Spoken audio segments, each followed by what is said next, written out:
Good evening, everyone. For this week's feature text, I chose If I Ran the Zoo by Dr. Seuss. I don't know why I didn't share any other Dr. Seuss books, which is a complete bummer. I'm a big Dr. Seussian. But this was a wonderful book about a boy who imagines himself replacing all the animals in the zoo with his imaginary, kind of upgraded animals that he has come up with. So I said that I would use this in a literature and writing lesson where young students, probably kindergarten, first grade, even preschool, you could probably alter some things to fit preschool, but students will match rhyming words that are cut out of Dr. Seuss hats. And I think I had done something like this when I was in kindergarten, and we were able to keep the little, miniature Dr. Seuss hats with the, Seussian words. But in this case, I would put matching rhyming words so that the students can, rearrange those and match those words. And then the teacher will lead a lesson on describing rhyming words. So going into, the how words rhyme.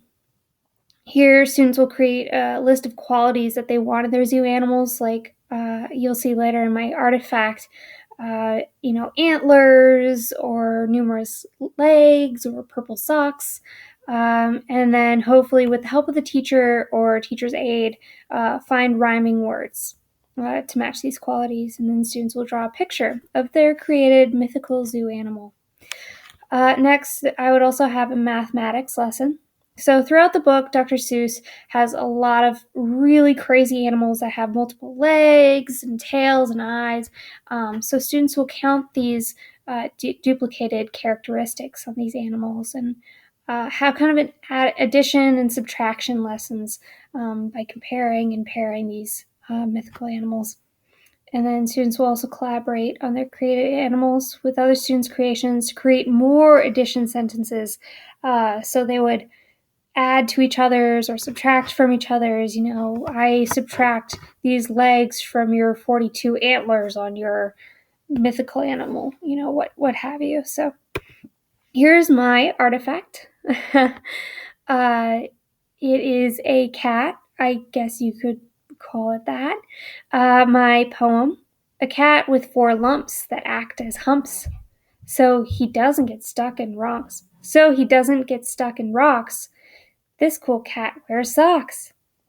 He named his nose Mose, and with green whiskers he can be a mean risker taker. Can you guess what he is? He's a caterpillar. So there are a few almost Seussian words in there that just kind of don't work. I realize that. It was a little difficult, and I think, maybe some alterations would be needed to be added here. Possibly with adding the poetry for maybe, second, third grade. And then my 4 other texts was This Is Not My Hat. There was an old lady who swallowed a fly. My favorite, Cat, You Better Come Home.